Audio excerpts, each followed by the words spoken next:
Hello everyone, welcome to best. I hope आप लोगों की सीयूटी यूजी की तैयारी अच्छी चल रही होगी। तो जो हमने सीरीज स्टार्ट किया था मोस्ट प्रोबेबल क्वेश्चंस के, उसी की सीरीज में आज हम लोग जो चैप्टर स्टार्ट करेंगे वो होगा principles of inheritance and variation. ठीक है, तो हम जैसा प्रोसेस हम लोग फॉलो करते हैं, सबसे पहले आप क्वेश्चन आएगा तो उसको खुद से पहले अटेम्प्ट करोगे वीडियो को स्टॉप करके, और फिर आप चेक करोगे कि आपका आंसर सही आया या नहीं आया।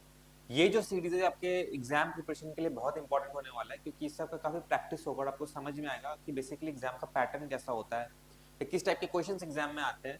इससे आपका काफी अच्छा प्रैक्टिस होगा। आपको करना कुछ नहीं है, जस्ट एनसीईआरटी आपको स्टडी करनी है और एनसीईआरटी से रिलेटेड जो है क्वेश्चन सॉल्व करने हैं। ये सीरीज आपको अच्छे से फॉलो करना है।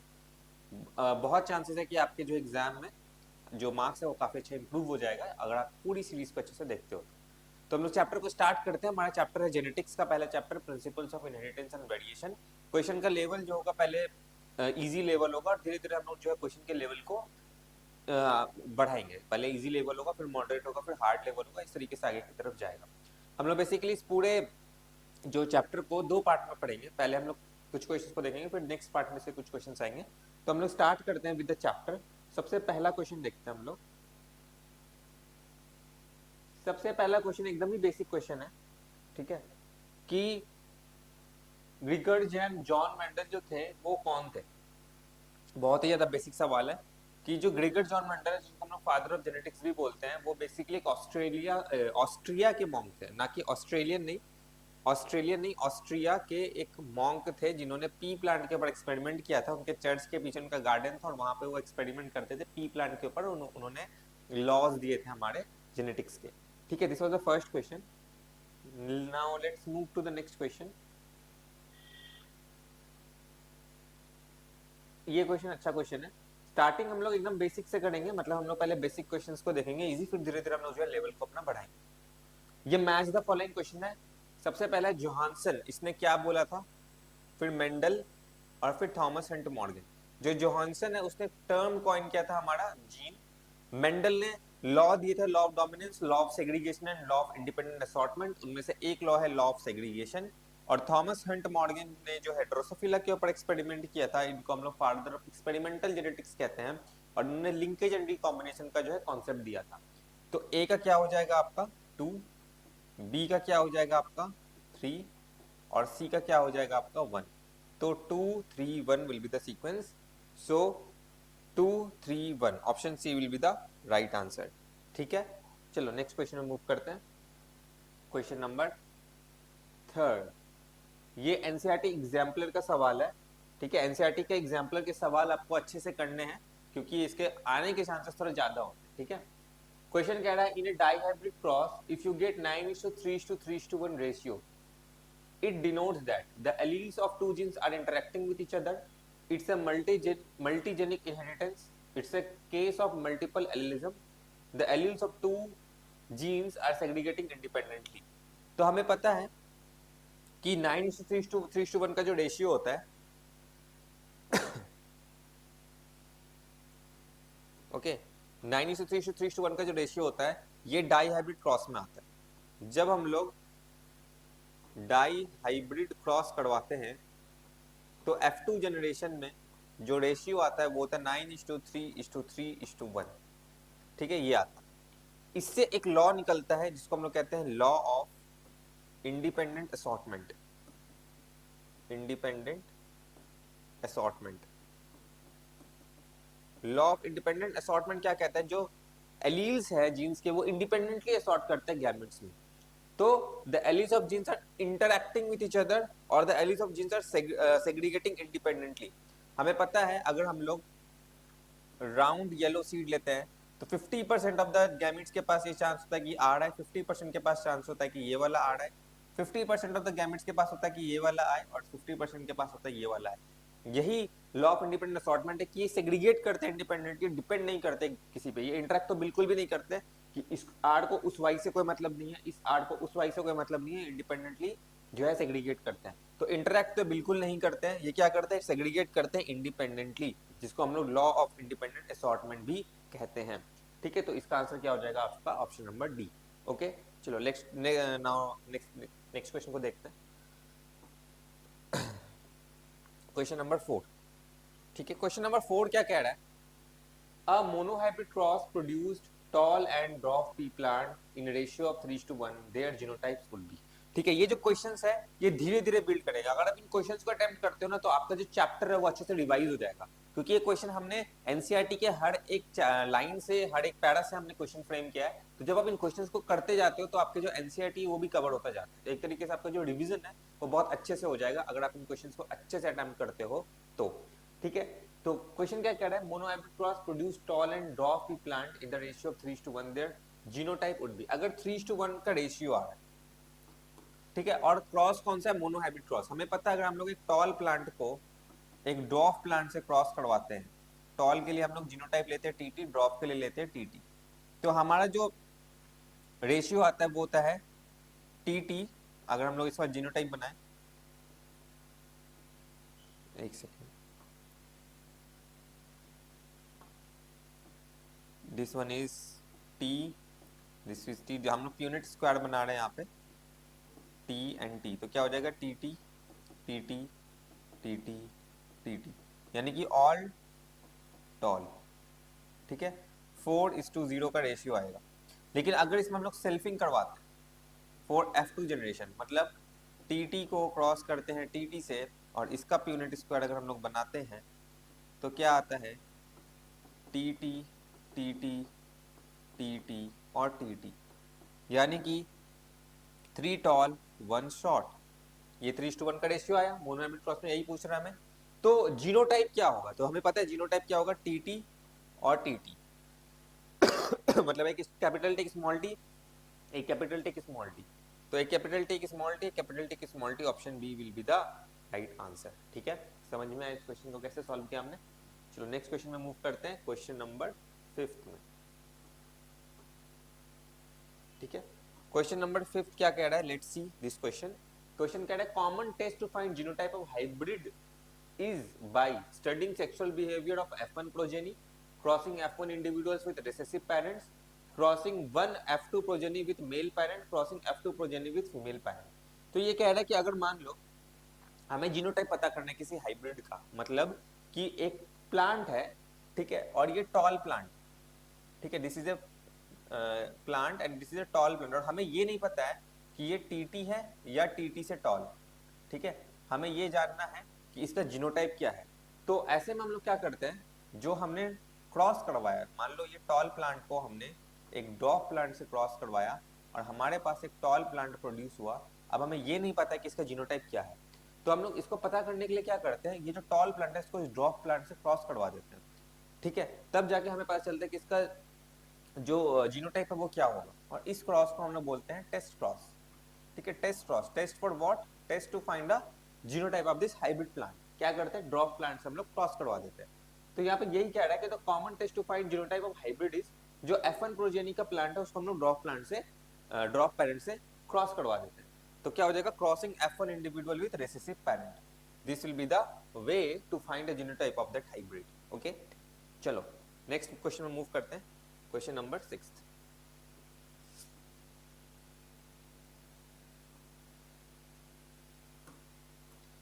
क्वेश्चन नंबर 6 क्या रहा है, which one is a test cross. ठीक है, इसमें से टेस्ट क्रॉस कौन सा है,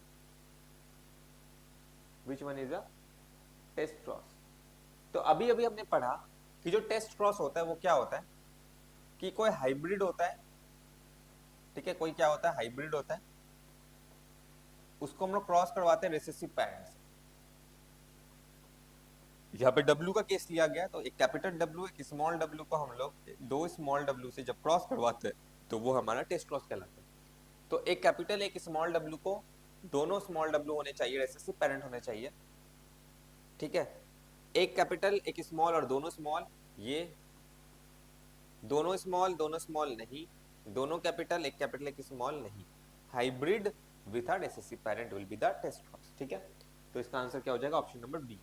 चलो नेक्स्ट क्वेश्चन में मूव करते हैं, क्वेश्चन नंबर 7 में मूव करते हैं। ठीक है, क्वेश्चन नंबर 7 क्या कह रहा है, mating of an organism to a double recessive in order to determine whether it is homozygous और heterozygous for a character under consideration is called. ठीक है, ये टेस्ट क्रॉस को पूछने के कई तरीके के पैटर्न है, मतलब अगर आपको टेस्ट क्रॉस पे सवाल आएगा तो किस किस पैटर्न पे सवाल आ सकता है। तो इसका आंसर भी टेस्ट क्रॉस है, क्योंकि हमें पता है mating of an organism to double recessive. Double recessive का मतलब है जैसे मान लो ड्रॉप प्लांट, ड्रॉप है तो डबल रिसेसिव का मतलब स्मॉलर स्मॉलर होगा, दिस इज डबल रिसेसिव।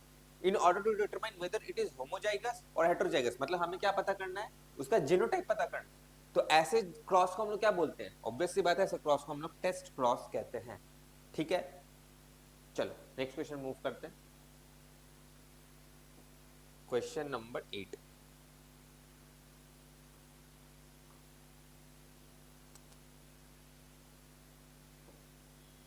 ठीक है, क्वेश्चन नंबर 8 को देखते हैं। क्वेश्चन नंबर 8 क्या कह रहा है, a cross between two tall plant resulted in offsprings having few dwarf plant, what would be the genotype of both the parent? Again this is the NCERT exemplar question, ये भी important हो जाता है आपके लिए। A cross between two tall plant resulted in offspring having few dwarf plants, what would be the genotype of the parent? अगर दो tall plant के बीच क्रॉस हुआ है और उससे ऑफस्प्रिंग जो है वो फ्यू ड्रॉफ प्लांट प्रोड्यूस हुआ है, तो इसका मतलब ये है कि जो टॉल प्लांट है उसके पास एक स्मॉल टी होना पड़ेगा। तभी तो अगर हम लोग इसका क्रॉस करवाएंगे बाय दिस यूनिट स्क्वायर, तो हमारे पास क्या आएगा, T T T T T T और टी टी।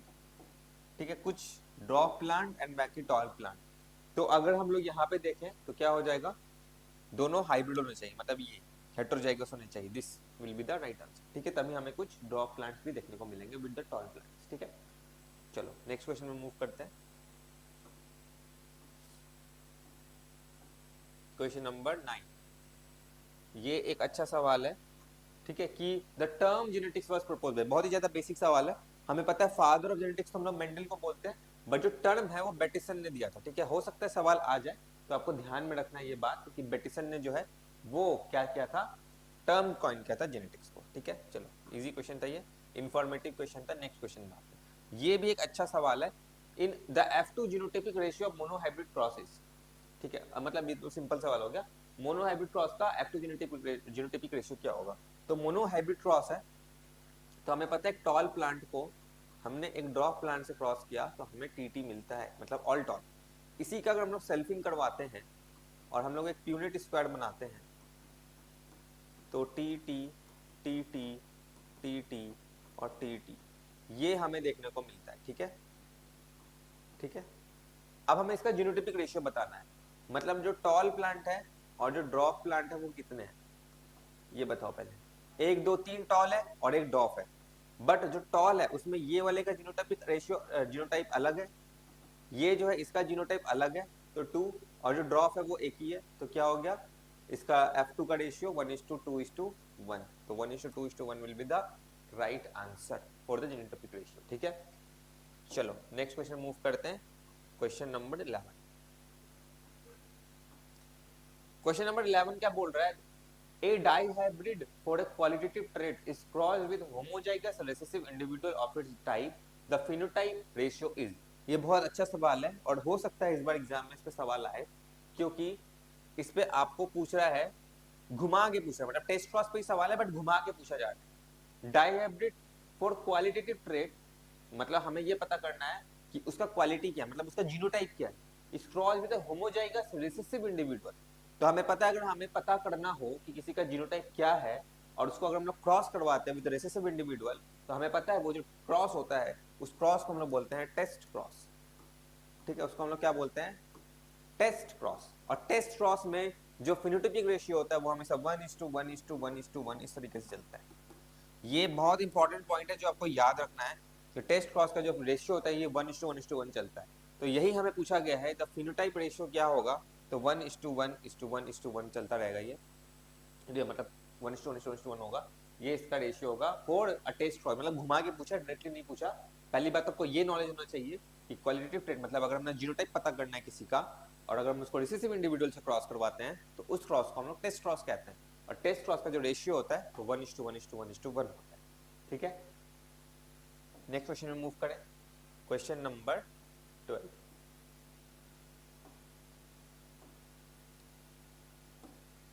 क्वेश्चन नंबर 12 क्या कह रहा है, क्वेश्चन नंबर 12 कह रहा है, in order to find out the different types of gametes produced by a pea plant having genotype A, it should be crossed with a plant with a genotype।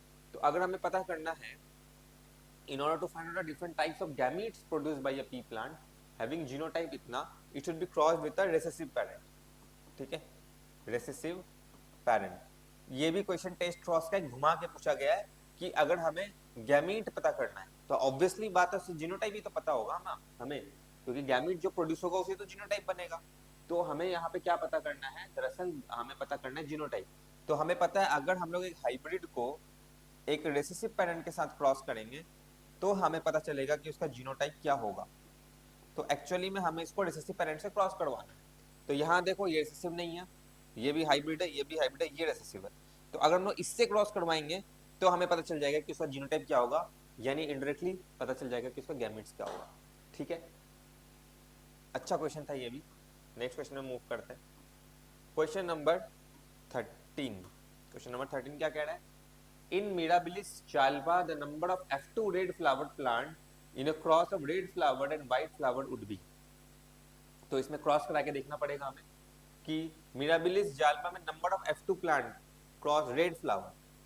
अगर हम लोग एक रेड को लेते हैं और इसको हम लोग एक व्हाइट से क्रॉस करवाते हैं तो जो रिजल्ट होगा वो होगा पिंक फ्लावर, है ना, इनकम्प्लीट डोमिनेंस का केस. F2 बोला है मतलब हमें इसमें सेल्फिंग करवाना है. तो अगर हम लोग इसमें सेल्फिंग करवाते हैं तो this will be the gametes. और हम लोग अगर एक यूनिट स्क्वायर बनाते हैं तो R R R R R R और आर आर. हमें पता है जो आर होता है वो डोमिनेंट होता है ओवर दिस आर, जो कि एक रेसेसिव होता है. और R is for red and this R is for white. ठीक है, तो यहाँ पे हमें बोल रहा है कि F2 जनरेशन जो हमारा यहाँ पे प्रोड्यूस हुआ है उसमें रेड फ्लावर कितने होंगे. तो ये वाला रेड होगा हमें पता है. ठीक है, और क्योंकि मिराबिलिस जाल्पा का केस है तो यहाँ पे एक कॉन्सेप्ट लगता है जिसको हम लोग बोलते हैं इनकम्प्लीट डोमिनेंस. ठीक है, कंप्लीटली डोमिनेंट नहीं होता वहां पे. ये जो बनेगा वो क्या होगा आपका पिंक, ये जो बनेगा वो होगा आपका पिंक, और ये जो बनेगा वो होगा आपका व्हाइट. तो बोल रहा है F2 में कितने रेड होंगे, तो एक ही रेड होंगे. ठीक है, बाकी क्या होंगे, दो पिंक और एक व्हाइट. ठीक है, नेक्स्ट क्वेश्चन में मूव करते हैं. Question number 14. ठीक है, चलो देखा जाए कि क्वेश्चन नंबर 14 क्या बोल रहा है. In pea plants yellow seeds are dominant to green. If a heterozygous yellow seeded plant is crossed with a green seeded plant, what ratio of yellow and green seed plant would you expect in F1 generation? ये भी एक अच्छा सवाल है. एक P plant है जिसमें yellow seed जो है, मान लेते हैं हम लोग इसको कैपिटल वाई. ठीक है, वो डोमिनेंट है टू ग्रीन, मान लेते हैं इसको हम लोग स्मॉल वाई. ठीक है, इफ हेट्रोजाइगस येलो का मतलब है कैपिटल वाई और स्मॉल वाई, क्योंकि ये डोमिनेंट है स्मॉल वाई के ऊपर. Is cross with green seeded plant, तो ग्रीन के लिए तो हमेशा स्मॉल वाई होगा क्योंकि ये रेसेसिव है. अब हमें ये बोल रहा है कि जो F1 जनरेशन है, what ratio of yellow and green seed plant would you expect in F1 generation. तो इसका अगर हम लोग गैमेट बनाएं तो y is cross with small Y. तो अगर हम लोग इसका यूनिट स्क्वायर से क्रॉस करें तो हो जाएगा capital Y small Y, capital Y small Y, small Y small Y small Y small Y. तो हमें एक कैपिटल वाई एक स्मॉल वाई कितने टाइम्स मिला, 2 बार मिला. और स्मॉल वाई कितने बार मिला, 2 बार मिला. ठीक है, तो इसका मतलब है हमें क्या बोला, ये तो आपका क्या हो गया, येलो हो गया, और ये आपका क्या हो गया, ग्रीन हो गया. यानी कि रेशियो क्या हो गया, 1:1 का रेशियो हो गया. इसी रेशियो को हम लोग 50:50 का रेशियो बोलते हैं, क्योंकि ये कट के 1:1 ही तो आएगा. मतलब अगर आप ये चेक करो और देखो यहाँ पे 1:1 का रेशियो तो है ही नहीं. 9:1, 3:1, 1:3, 50:50, तो 50:50 तो 1:1 होगा. ठीक है, तो इसका आंसर हो जाएगा ऑप्शन नंबर डी. ठीक है, चलो अब आते हैं हम लोग नेक्स्ट क्वेश्चन में. Question number 15. ठीक है, क्वेश्चन नंबर 15 क्या कह रहा है, which of the following is best suited for codominance? Both are recessive, both are dominant. One is recessive, one is dominant. ठीक है, which of the following is best suited for codominance? तो codominance में क्या होता है, codominance जैसा कि नाम से दिख रहा है, को का मतलब होगा बोथ और डोमिनेंस का मतलब होगा डोमिनेंट. मतलब दोनों के दोनों डोमिनेंट होंगे। जैसे अगर मान लो कोट कलर इन माइस का एग्जांपल लेते हैं। जो कैपिटल बी है that is for black coat colour, जो स्मॉल बी है that is for brown coat colour. जब हेटेरोजाइगस कंडीशन होता है बी बनते हैं तो ब्लैक और ब्राउन दोनों का मिक्सचर हो जाता है यहाँ पे, तो इसको बोला जाता है बोथ आर डोमिनेंट, कि ब्लैक भी खुद को शो कर रहा है ब्राउन भी खुद को शो कर रहा है, तो क्या हो जाएगा बोथ आर डोमिनेंट, दोनों ने खुद को शो किया, ब्लैक ने भी खुद को शो किया ब्राउन ने भी खुद को शो किया, तो ब्लैक एंड ब्राउन का कॉम्बो हो गया, इसी को बोला जाता है को डोमिनेंस। ठीक है, नेक्स्ट क्वेश्चन को देखें, क्वेश्चन नंबर 16। क्वेश्चन नंबर 16 क्या कह रहा है, incomplete dominance is shown by. ठीक है, अभी हमारे जो एनसीईआरटी में एग्जांपल है हमें उसी को देखना है कि इनकम्प्लीट डोमिनेंस क्या होता है। इनकम्प्लीट डोमिनेंस, तो इसका एग्जांपल दे रखा है मिराबिलिस जाल्पा। ठीक है, जिसको हम लोग 4 o'clock प्लांट भी कहते हैं, 4 o'clock प्लांट। इसमें जो आर होता है वो रेड फ्लावर के लिए होता है, स्मॉल आर जो होता है वो व्हाइट फ्लावर के लिए होता है। लेकिन जब आर आर दोनों आ जाता है, अगर कोडोमिनेंस का केस होता तो क्या होता है, आधा रेड आधा व्हाइट होता। लेकिन यहाँ पे क्योंकि इनकम्प्लीट डोमिनेंस है तो इसका मतलब थोड़ा सा ये खुद को शो करता है थोड़ा सा ये खुद को शो करता है, और दोनों मिलकर एक नया कलर बना लेते हैं जिसको हम लोग बोलते हैं पिंक। इसी का एग्जांपल है आपका इनकम्प्लीट डोमिनेंस, तो इसका एग्जांपल क्या हो जाएगा, मिराबिलिस जाल्पा। ठीक है,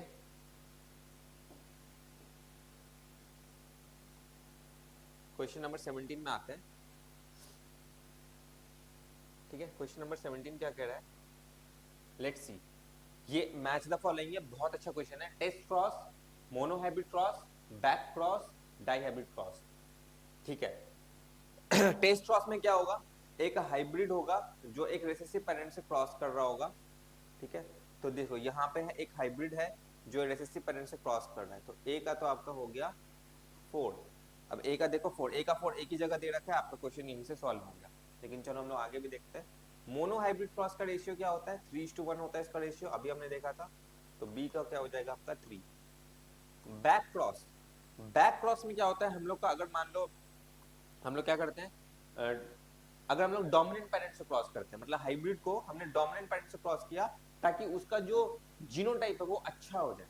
ठीक है, जब जैसे मान लो इनब्रीडिंग डिप्रेशन आ रहा है, ये आपने पढ़ा होगा उस चैप्टर में, स्ट्रेटेजीज वाले चैप्टर में, कि इनब्रीडिंग डिप्रेशन आ रहा है, मतलब उसका जो है रिसेसिव आ रहा है, तो हम लोग उसको एक बैक क्रॉस करते हैं, जो डोमिनेंट वाला जीनोटाइप होगा डोमिनेंट पेरेंट होगा उससे क्रॉस करवाएंगे, तब जाके हमारा बैक क्रॉस होता है। तो सी का क्या हो जाएगा हमारा 1।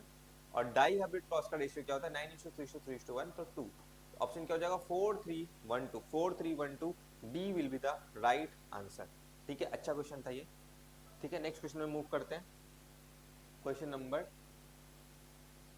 18 क्या बोल रहा है, genotypic ratio of a monohybrid crosses. तो मोनोहाइब्रिड क्रॉस है टीटी क्रॉस विद टीटी, हमें यहाँ पे मेंशन नहीं किया है ये कि ये आपका F1 है ये F2 है, तो हम लोग F2 कंसीडर करते हैं, तो इसका आंसर हो जाएगा टीटी। अब इसका हम लोग सेल्फिंग करवाएंगे, तो सेल्फिंग करवाएंगे तो TT cross with this T and small T, तो this will be TT TT TT and TT. ठीक है, क्या बोल रहा है, जीनोटाइपिक रेशियो बोल रहा है, इसका एक जीनोटाइप अलग है, ये दोनों एक जैसा है तो 2, और ये अलग है तो 1, तो 1:2:1 will be the right answer. ठीक है, इजी क्वेश्चन। नेक्स्ट क्वेश्चन में मूव करते हैं, क्वेश्चन नंबर 19। क्वेश्चन नंबर 19 क्या कह रहा है कि find out the wrong statement, test cross is 1:1, test cross is a back cross is always a test cross. ठीक है, क्या बोल रहे हैं, बैक क्रॉस इज ऑलवेज अ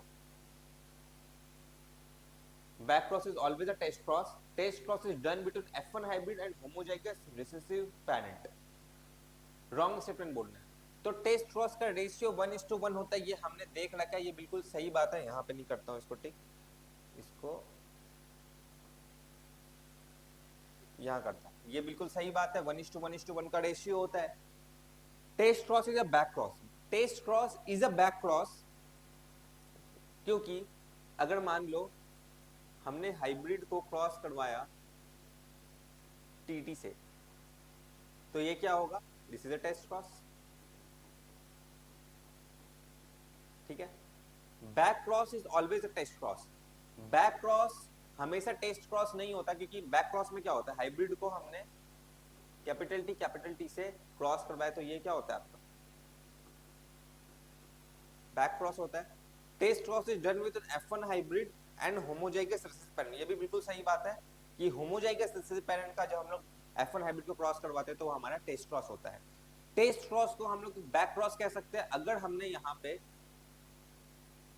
क्योंकि अब यहाँ पे समझना बहुत इंपॉर्टेंट है कि टेस्ट क्रॉस का मतलब है हाइब्रिड को हमने क्रॉस करवाया किससे, किससे क्रॉस करवाया, बैक गए, पीछे गए, रिसेसिव से क्रॉस करवाया तो टेस्ट क्रॉस। अगर हम लोग यही बैक जाएं और डोमिनेंट से क्रॉस करवा दे तो उसको बैक क्रॉस कहेंगे ना। तो टेस्ट क्रॉस को बैक क्रॉस कहा जा सकता है अगर हमने डोमिनेंट वाले से क्रॉस करवाया, ठीक है। और back cross is always a test cross, नहीं बैक क्रॉस हमेशा टेस्ट क्रॉस नहीं होगा, क्योंकि अगर हमने बैक में जाकर के रिसेसिव से क्रॉस करवा दिया तो वो एक टेस्ट क्रॉस कहलाएगा। बैक क्रॉस तभी होगा जब ये कैपिटल टी से क्रॉस करेगा। तो इसका आंसर क्या हो जाएगा, option number C. Test cross का रेशियो 1:1 होता है, बिल्कुल हमें सही बात पता है। Test cross is a back cross अगर हमने किससे क्रॉस करवा दिया, डोमिनेंट वाले से क्रॉस करवा दिया। Back cross is always a test cross, नहीं बैक क्रॉस को बैक क्रॉस तभी कहेंगे जब वो डोमिनेंट वाले से ही क्रॉस करेगा, ठीक है। नेक्स्ट में मूव करते हैं। नेक्स्ट क्वेश्चन क्या कह रहा है, नेक्स्ट क्वेश्चन कह रहा है which of the following genotype shows the heterozygous condition। ये तो बहुत इजी सवाल हो गया कि हेटेरोजाइगस कंडीशन किसको बोल रहे हैं। ये होमोजाइगस कंडीशन है, ये भी होमोजाइगस कंडीशन है, ये हेटेरोजाइगस कंडीशन है, ठीक है। ये हो गया, इसका तो बहुत ही इजी सा सवाल था, ठीक है। चलो अभी इस लेक्चर में जो है हमने बेसिक क्वेश्चंस को कवर किया कि जो हमारा जेनेटिक्स है उसका बेसिक क्वेश्चन क्या होगा। इसके नेक्स्ट पार्ट में हम लोग इसके आगे बढ़ेंगे और इसके आगे के क्वेश्चंस को हम लोग कवर करेंगे। ये सीरीज आप फॉलो करोगे तो आपका जो रिवीजन है वो भी बड़े अच्छे से होता जाएगा, क्योंकि हमने हर एक एनसीईआरटी के लाइन से हर एक पैरा से क्वेश्चंस को फ्रेम किया है। तो जैसे सब क्वेश्चंस को भी करते जाओगे तो आपका एनसीईआरटी भी कवर होता जाएगा और आपका रिवीजन भी होता जाएगा। इसके बाद जो नेक्स्ट हमारा जो पार्ट आएगा उस पार्ट में हम लोग जो है आगे के क्वेश्चंस को देखेंगे, जेनेटिक्स में और अच्छे लेवल के क्वेश्चंस को हम लोग देखेंगे, ठीक है। तब तक के लिए थैंक यू।